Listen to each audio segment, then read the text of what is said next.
Good evening, friends. My name is Sheila Taylor, and I would like to welcome you on behalf of the Quaker Socialist Society to this year's Salter Lecture. This annual lecture is a part of our Quaker tradition, and the evening will be run as usual for Quaker gatherings. So there will be no applause, and the lecture will end when the people on the platform shake hands. However, there is an opportunity for questions afterwards. For the question and answer session, we're using Slido, and I'm grateful to be joined here by Paul Ingram, who will facilitate this for us. For those wishing to ask a question, the Slido website and code are going to be displayed on the screen at the end of the lecture.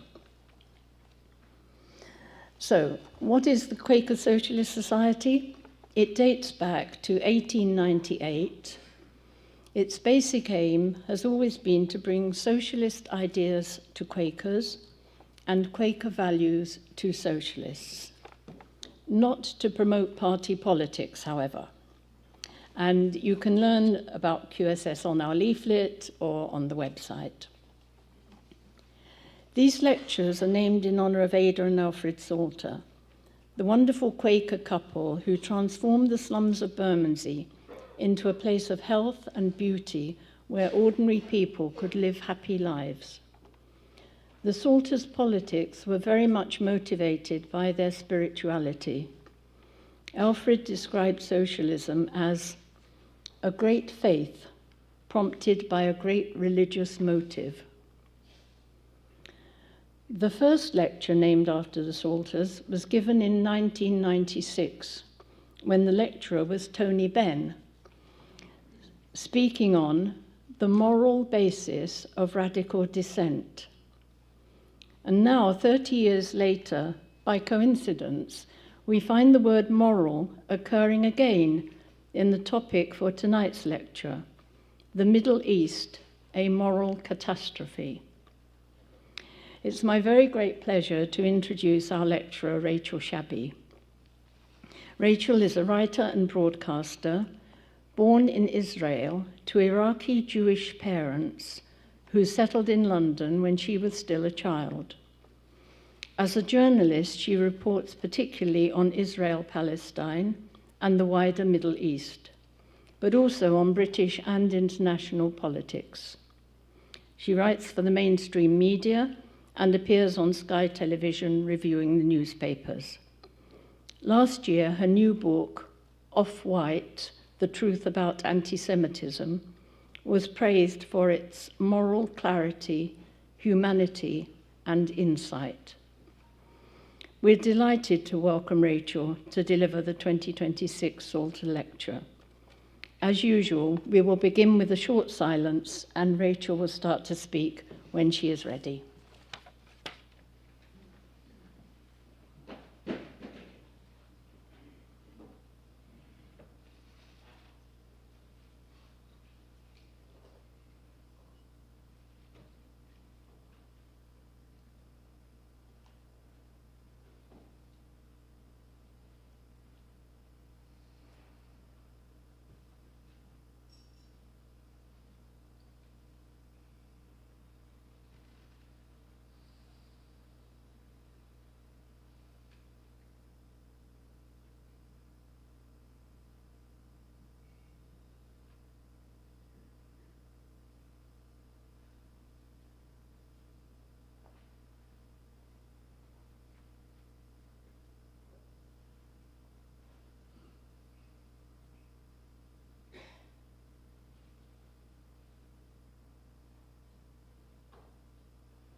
Good evening, everyone.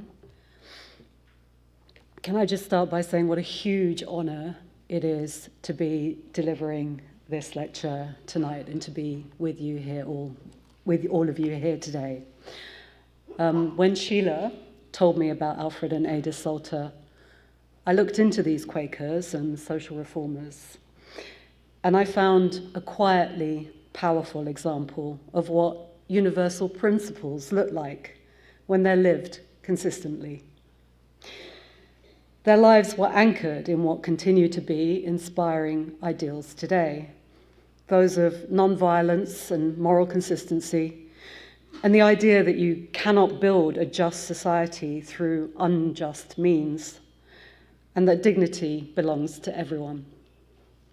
Theirs was a slow, patient sort of success. They lost elections, they faced resistance and ridicule. They carried on. Their achievements are testimony to the idea that transformation doesn't rely on extraordinary moments, but rather on many ordinary ones, repeated steadily and repeated often. When I look at the work of the Salters, I see a direct line that runs through to many social justice and anti-racist campaigners and thinkers of today. I hear the political activist Angela Davis, who said, quote, "You have to act as if it were possible to radically transform the world." Or Ruha Benjamin, the author of Viral Justice, who argues that we can infect society with small acts of justice and care and joy. She writes, quote, "What I'm calling viral justice orients us differently towards small-scale, often localized actions.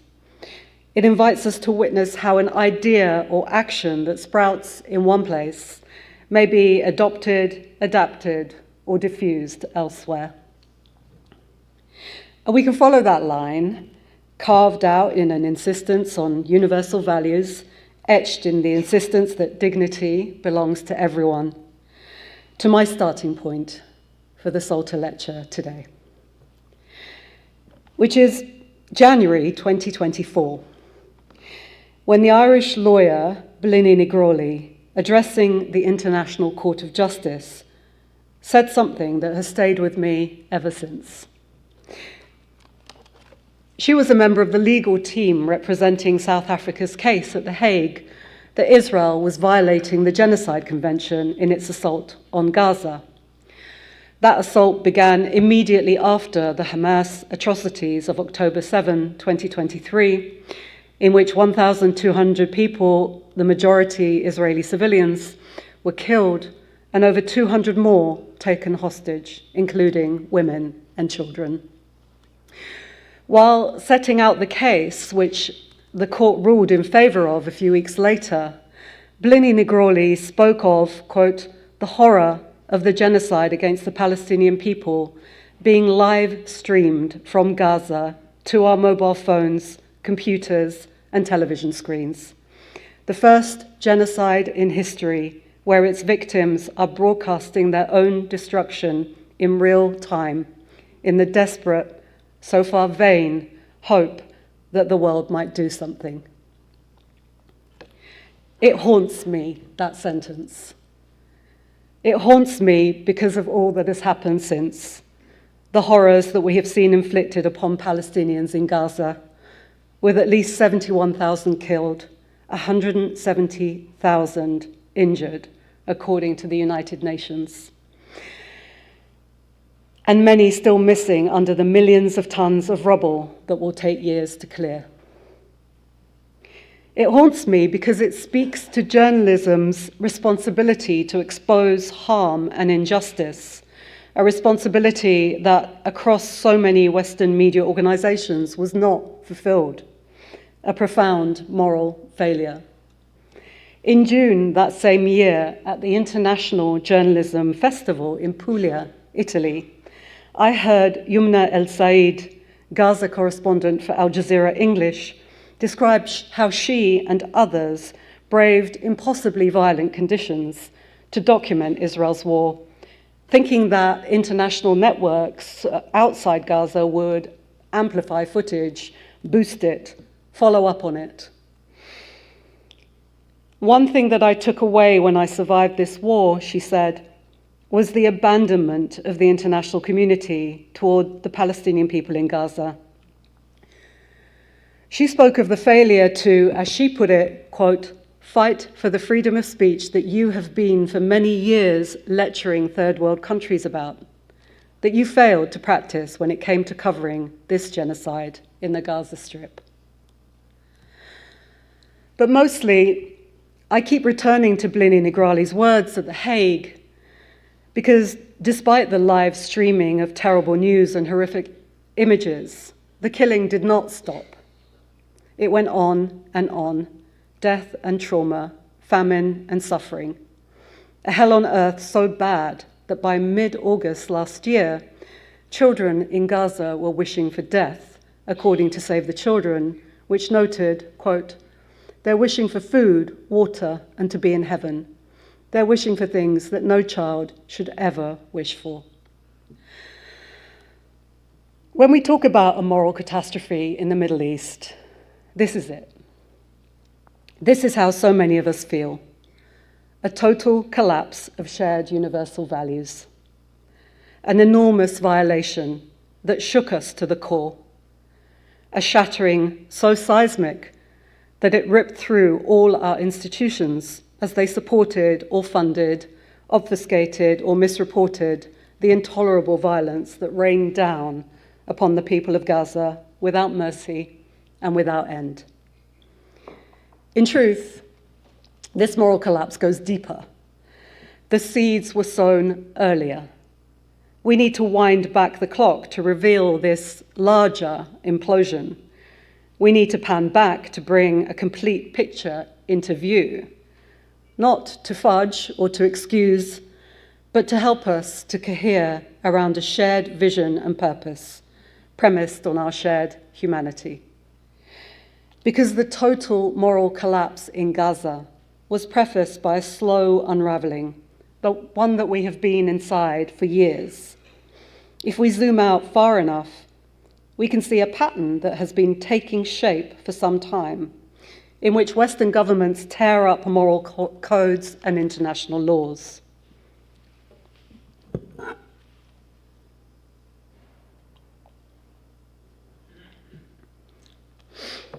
But we will get to that, because the collapse we're looking at right now is in Gaza, from where we heard of surgery without sedation or pain relief as Israel blocked medical supplies, of toddlers with sniper wounds to the head and chest, of maggot-infested wounds, of tens and thousands of child amputees, more in Gaza now than anywhere else on earth. We saw these fragments of a living nightmare for Gaza's entire population, running from horror to horror, scrabbling to survive while grieving for loved ones, bombed and shot and blown to pieces by the Israeli army, day after day, night after night.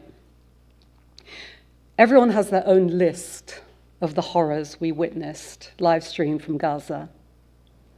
For me, these include the 6-year-old Hind Rajab, who in January 2024 died pleading for rescue workers to come and save her from the car where she sat, surrounded by her dead uncle, aunt, and 3 cousins.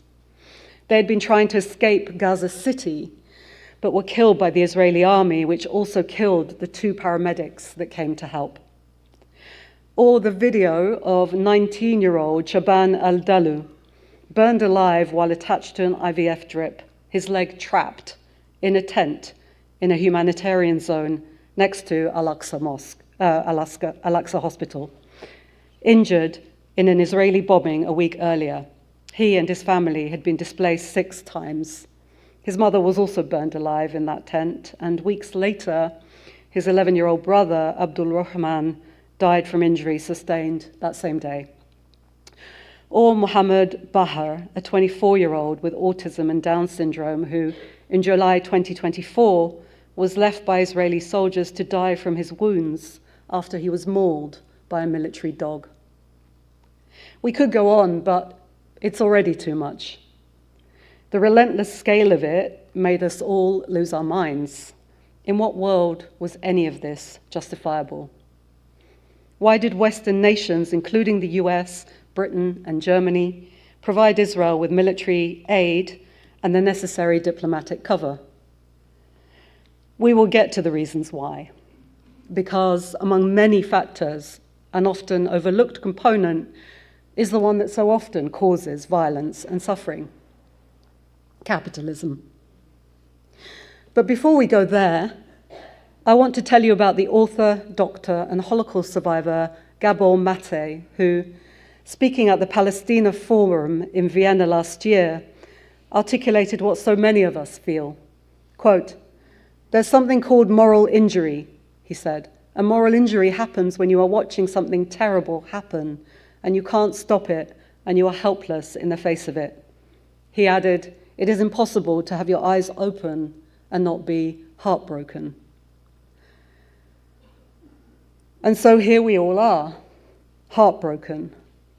And our eyes are also open to moral catastrophes devastating countries across the Middle East.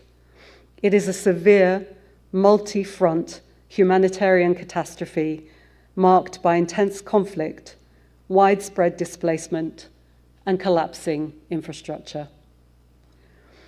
In Lebanon, amid thousands dead, 1 million people have been displaced, with the health sector near collapse.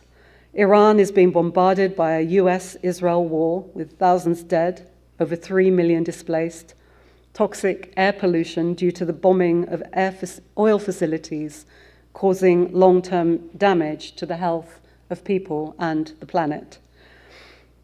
In Sudan, described as the world's largest humanitarian catastrophe, 30 million people, 2/3 of the population, are in need of aid. 14 million have been forced from their homes. 3 years of brutal civil war has caused an impossible 150,000 deaths, with famine raging in parts of the country and countless atrocities and war crimes on both sides. When we talk of the human toll in countries of the Middle East, I worry about growing numb, desensitized by the incomprehensible numbers. But grief is grief, pain is pain.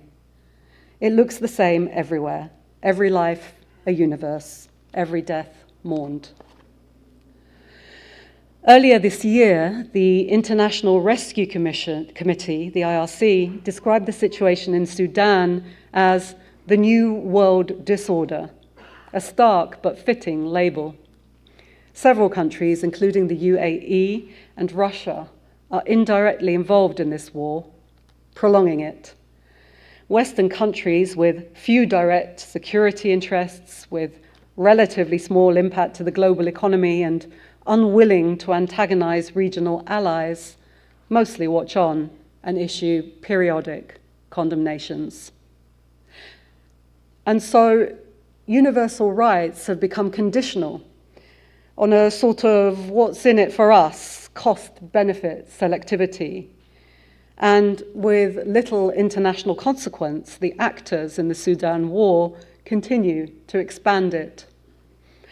In a recent report, IRC has highlighted how state collapse through fighting in Sudan has created a thriving war economy, stating, quote, "Large quantities of gold flow out of the country while increasingly advanced weapons move in the opposite direction." Taken together, these crises point to a deep erosion of shared ethical norms, and it is devastating lives across the Middle East. Earlier, I spoke about winding back the clock, panning back to trace the gradual unraveling of universal values. So, where do we begin? Well, as I've been alluding to, so much of this begins with racial capitalism. That's the global system where wealth was extracted by exploiting people who had been racialized and placed into racial hierarchies precisely to make that exploitation possible. Today's Western imperialism looks different. In the Middle East, it runs through global finance, energy politics, arms deals, and strategic alliances. But it still revolves around securing resources and power in ways that keep long-standing, historically rooted inequalities in place. But I also want to explore how a moral collapse as complete and as devastating as Gaza is the culmination of a series of collapses. And I want to turn to a few key junctures where universal norms were torn up and thrown aside. There's the war in Yemen, which lasted over a decade from 2014, with the UN estimating over 370,000 deaths linked to the war. At least 85,000 children under 5 in Yemen died from extreme hunger or disease. A coalition led by Saudi Arabia intervened militarily, prolonging and escalating the war. This coalition bombed Yemeni fishermen in a country heavily reliant on fish as a food source. As an ally, Saudi's bombing campaign in Yemen was deeply dependent on British support in weapons sales, intelligence, military advice, and training. In over 10 years of civil war in Sudan, amid a brutal regime crackdown, up to 650,000 people were killed, tens of thousands of them children. Again, the impossible numbers containing unbearable loss. Amid a population of some 22 million, 13 million Syrians were displaced. For a series of reasons, Western governments failed to meaningfully defend international law in Syria, and so it broke again. Wind back another decade to the illegal wars in Afghanistan and Iraq. Back then, too, we marched in vain as Britain joined the catastrophic invasion of Iraq, one that even then was clear would make things worse. It produced a long chain of suffering, unfolding over many years. Hundreds and thousands of innocent Iraqis were killed, millions were displaced, state services collapsed, and the destabilization caused by the war helped fuel the rise of Islamic State. I still vividly remember my Iraqi parents lamenting over radio reports that the US-led invasion.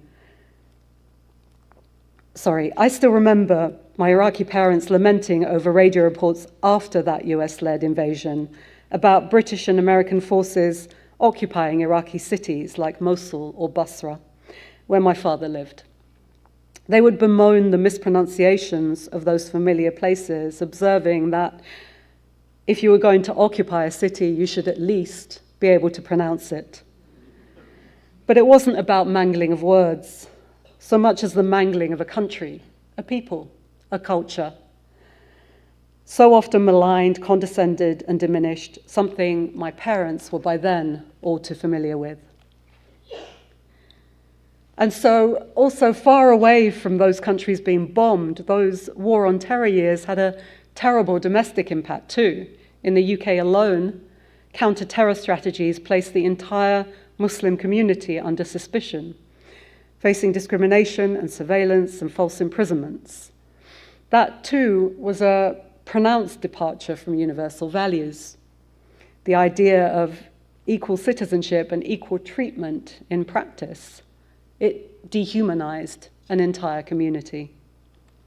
All of these wars, and many more besides, a series of giant tears in international law, every single one scaffolded a kind of permission architecture for others to flout more laws, ignore more conventions. They gave license to authoritarians. They all, in some way, paved the way to the decimation in Gaza.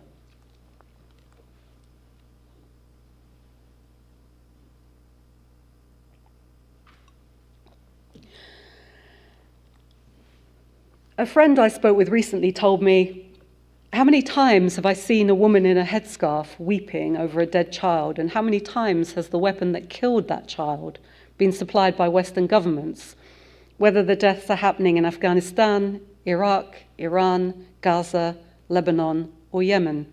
At some point, he said, he understood that people who look or pray like him are not viewed as equal or equally worthy of life.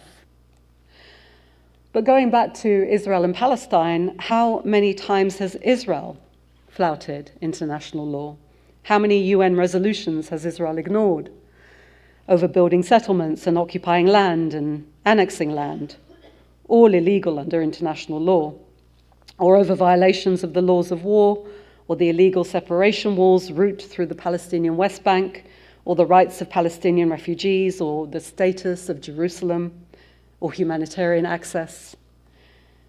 You don't get to the world-changing catastrophe perpetuated in Gaza without first passing through a series of human rights violations, a trail of violence claimed as self-defense, a continuous breaching of red lines, all within a decades-old fortress of immunity from Western allies. It happens over years and in 1,000 cuts.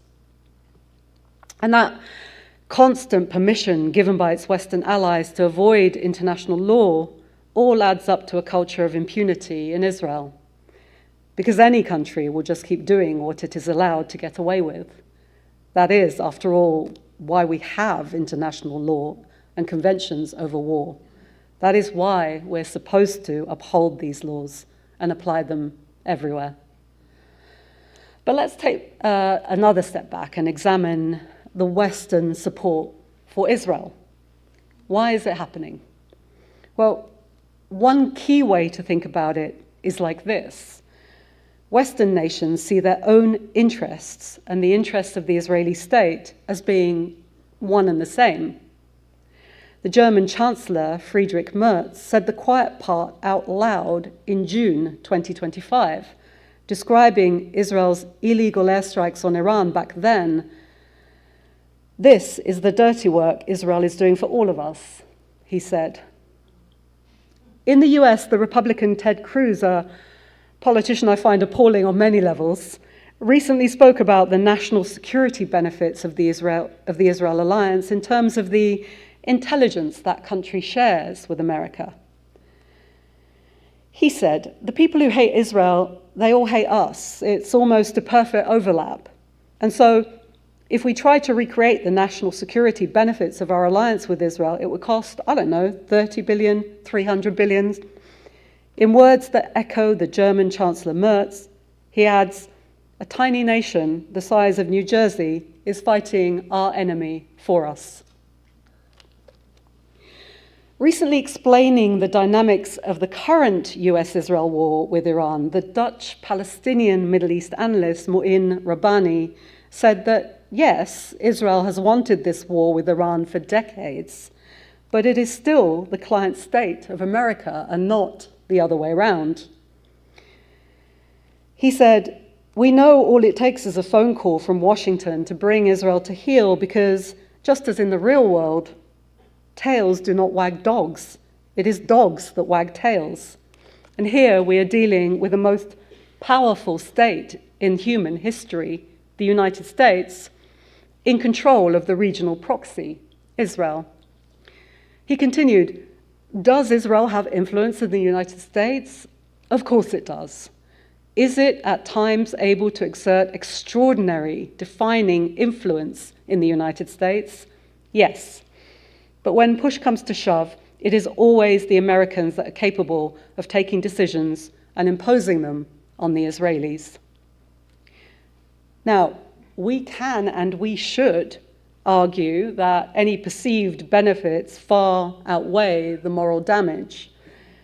We definitely should point out that such strategic calculations are only possible if undergirded by the assumption that Palestinians, or indeed Arabs or Muslim lives, are worth less, that these lives do not embody the same dignity and sanctity as every human life. But for the sake of building an ever wider coalition of people to oppose the terrible and destructive violence across the Middle East, we must be able to comprehensively analyze and deconstruct these geopolitical drivers. Last year, the UN Special Rapporteur, Francesca Albanese, issued a report documenting how global companies were deeply involved in supporting Israel in its Gaza onslaught. The report claims to, quote, "show why Israel's genocide continues because it is lucrative for many." Albanese's report, presented to the UN Human Rights Council in June 2025, noted that the profiteering went beyond the companies supplying weapons, extending to tech, investment firms, car companies, banks. Shortly after the report came out, the US government imposed sanctions on Albanese. Speaking about this, she has said, quote, "What the United States couldn't process was me pointing a finger to the profits. It's okay to accuse Israel of committing crimes, no one cares. But the moment that I pointed to the fact that there are businesses profiting from it, yes, I got sanctioned." Now, go back even further to look at the multiple tragedies that created this nightmare of violence and destruction in Israel-Palestine, catastrophe upon catastrophe. Because here too, we can see the outlines of Western involvement, colonial calculations, and different forms of racism, all colliding in a painful and bloody conflict that has been raging for decades. The Jewish national project that produced Israel was, from the perspective of Palestinians, unequivocally and unambiguously colonial. In the violence, death, and displacement of Israel's treatment of Palestinians from the start into the present day. In today's censorious climate, the right of Palestinians to speak about and define their own experience of Israel must be protected. At the same time, this Jewish national project would not exist and could not have succeeded in its stated intent to establish a Jewish homeland, were it not for the rampant and deadly anti-Semitism across Europe at the time of its conception and in the centuries before. It was envisaged as one way out of the cycles of violence in Europe, which by the late 19th century have forced European or Ashkenazi Jews to form an escape plan. This movement, born in Europe, imbued with European colonial ideas, was also born of anti-racism and desperation. The Palestinian philosopher Raif Zreik has elaborated on this duality, writing, quote, "The Europeans see the back of the Jewish refugee fleeing for his life. The Palestinians see the face of the settler colonialist taking over his land." During the early 20th century, many European Jews had no interest in starting from scratch in a distant land. One Jewish movement, the Bundists, advocated a stay-and-fight approach to anti-Semitism. They saw safety through a shared struggle with the working class and in establishing a Jewish cultural autonomy. They did not, in short, believe Jewish people required a separate nation-state. Among Jewish people living across Arab and Muslim countries, like my Iraqi parents, there was little interest in Zionism, since there was little of the virulent anti-Semitism that had propelled the ideology into being. Jewish people had been an integral part of the Middle East for centuries, and for the most part, had no cause to worry about their status in those lands. Indeed, Iraqi Jews were more drawn to Iraqi nationalism, communism, and socialism than to the Zionist movement that struggled to gain traction among Jewish communities of the Middle East. The thing that made the Israel project appealing to European Jews wasn't that they woke up one day and fancied doing a bit of settler colonialism. It was that European anti-Semitism kept on escalating while other escape routes were closing. The same Arthur Balfour, who promised the Jews a national home in 1917 with the Balfour Declaration, had been an enthusiastic campaigner for the 1905 Aliens Act, designed to keep Jewish immigrants out of Britain. By the 1930s, European Jews were escaping the Third Reich. Palestine was hardly the destination of choice for most Jews in dire straits. They looked to America or to Britain, but both countries had by then closed their doors to Jewish arrivals. On the eve of the Second World War against fascist Germany in July 1938, in the French resort town of Evian, delegates from 32 countries met to talk about helping Jewish refugees who were trying to flee the Third Reich. Everyone expressed sympathy. But Britain and America, alongside every other country, aside from the Dominican Republic, rolled out the reasons it was impossible for them to take in more refugees. And so, as a consequence both of Zionist mobilizing and of borders closing around the world, the Jewish population in Palestine swelled. Even after 2/3 of Europe's Jewish population was killed in the Holocaust, few countries were willing to welcome survivors in the numbers needed. As late as 1947, 250,000 Jews in Western Europe languished in displaced persons camps, with no home to return to. With almost every other alternative closed during that immediate post-war period, Palestine became the last safe haven. We should be able to recognize this and still condemn the injustices perpetrated by the State of Israel from the start. But all too often, as the British Jewish philosopher Brian Klug writes, progressives put forward, quote, a discourse that folds Zionism completely without remainder into the history of European imperialism and colonialism, as if Zionism does not have its roots in the Jewish experience of centuries of exclusion and persecution in Europe. The deadly violence perpetuated in Europe against Jews does not exonerate Israel for its violent treatment of Palestinians. It is no justification. It does not in any way erase the colonial experience of Israel for Palestinians. But it does bring us to a wider understanding of the forces of racism and imperialism impacting this particular part of the world.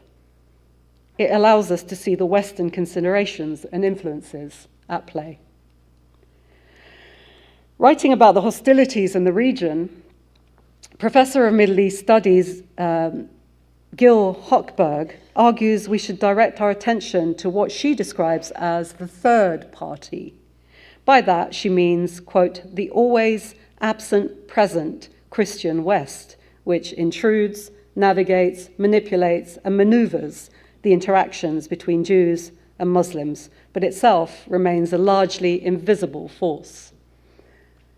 All too often, we are not panning back wide enough to take in the impact of this third party, which, as Hochberg writes, is often too big to be seen. Britain's most faithful intrusion, the Balfour Declaration, was just the beginning in helping to create a side of Jewish people with a claim to a particular land. The declaration was premised on the idea that Jews, regardless of where they lived, really belonged over there. British political figures at the time viewed Jewish communities as Oriental but superior to the indigenous Oriental population in Palestine, European in outlook, if not actually European. This was Britain putting Jewish people through its racial sorting and categorizing system, which directly informed its approach to the region and variations of which were applied in other parts of its empire. By panning out to take in that third party too big to be seen, the Christian West, we can see that the sides in this conflict did not always exist. They were manufactured by the broader dynamics of racism and colonialism. And such dynamics were not limited to appraisals of European Jews and their claims to Palestine. During the 1940s, part of the Middle East and North Africa were trying to shake off the yoke of British and French colonialism, including the puppet regimes thoroughly managed by European states. In countries like Iraq, Egypt, Algeria, Tunis, Morocco, all boasting thriving historical Jewish communities, Jewish people ended up caught in the middle. Colonial powers, struggling to keep hold of their influence, tried to extend patronage to Jews as they were seen as European allies. Jewish communities in these countries became a useful foil, elevated by the European colonizers and placed in a different category, precisely because they were seen as in between, because this is how divide and rule works. But at time of nascent nationalisms, this put Jewish communities in a tricky spot. We can see how this unfolded in Iraq, where right-wing forces tried to foment tensions by suggesting Jews were loyal to colonial powers. A fragile Iraqi government, threatened by the constant calls for democracy, drew up a law that allowed Jewish people to leave for Israel. And a subsequent law meant those Jews left as refugees, stripped of possessions and their Iraqi citizenship. That last revocation pained my Basra-born father for as long as he lived. What happens when we put all these different strands of history together? We start to see a tangle of communities in Israel-Palestine, all caught in some way by European colonialism and its attendant prejudices. The historian Hakem al-Rostam has written about the displacements of different peoples, Palestinians, European Jews, and Arab Jews, as products of, quote, European interests in the region and race policies in the colonies during the 19th century.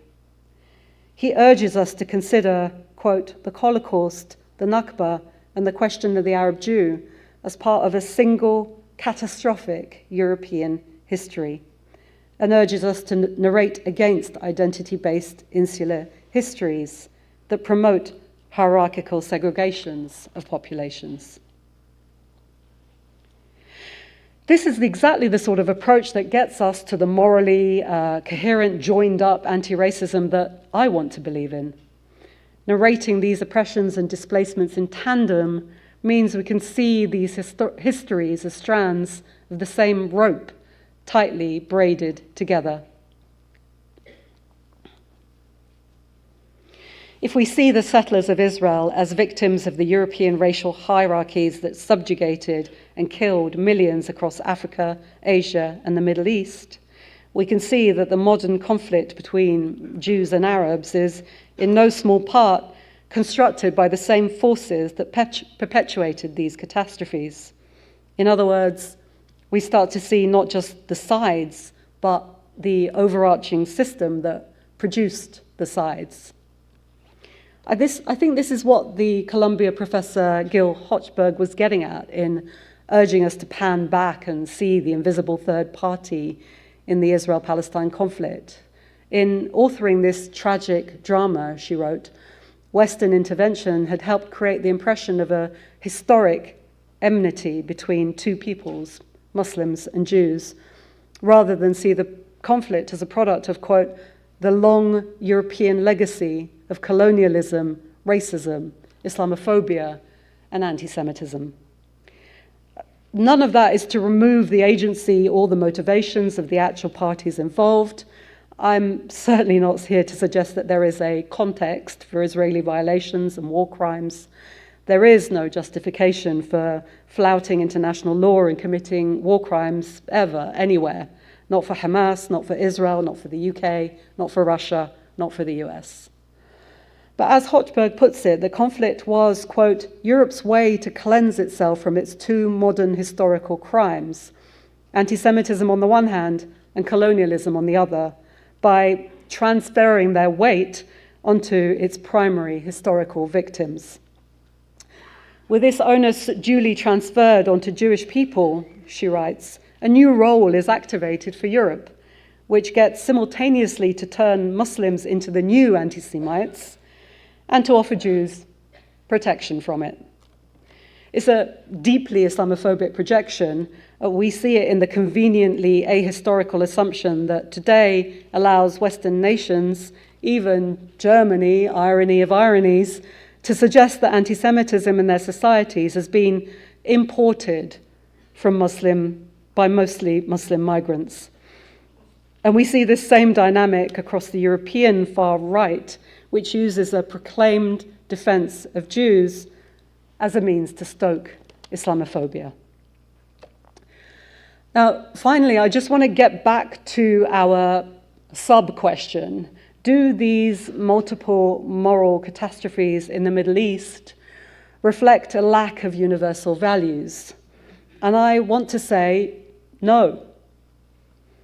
Our political leaders have absolutely failed to uphold universal values, failed to protect them, failed to ensure that they are applied consistently. But those universal values exist. We know what they are. Millions around the world have been marching for them. Genocide scholars and human rights organizations in Israel itself have been urging that we uphold them. University students set up encampments demanding we protect those rights and apply them universally. So many risked jobs, lost platforms, or faced threats and harassment. In some cases, were even detained and threatened with deportation because they spoke out, begged our political leaders to remember that universal values apply to everyone, including Palestinians. Countries in the global south, often carrying their own histories of the violence of colonialism and recognizing the parallels in Gaza, have been trying to lead us back to the values that Western nations keep ignoring. It is no wonder that South Africa, with its bitter history of apartheid, was the country that took Israel to the International Court of Justice in December 2023.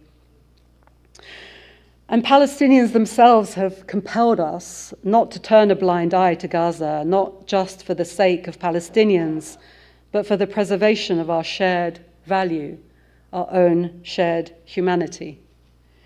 Many of us cannot forget what we saw in Gaza. Something changed in us, and there is no going back.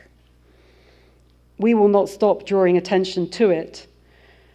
At the same time, we should keep making these essential connections, panning back wider, keeping sight of the interconnected histories of European racism and colonial thinking that has shaped current catastrophes. And like the Salters, like Angela Davis, like Ruha Benjamin, like so many others, we must hold on to the power of the individual, the small daily work, the changes that push towards a just and equal and safe future, where every life is precious and dignity belongs to everyone. Let me leave you with the author Gabor Mate, who at the Palestina Forum in Vienna urged against despondence. He said, "Even if you feel broken-hearted and helpless and hopeless and in despair, don't let that get to you, because you have a higher goal here, which is to contribute to the light and the truth in the world. And that is a long-term struggle. It's a long-term calling, and all of us can contribute to it." Thank you.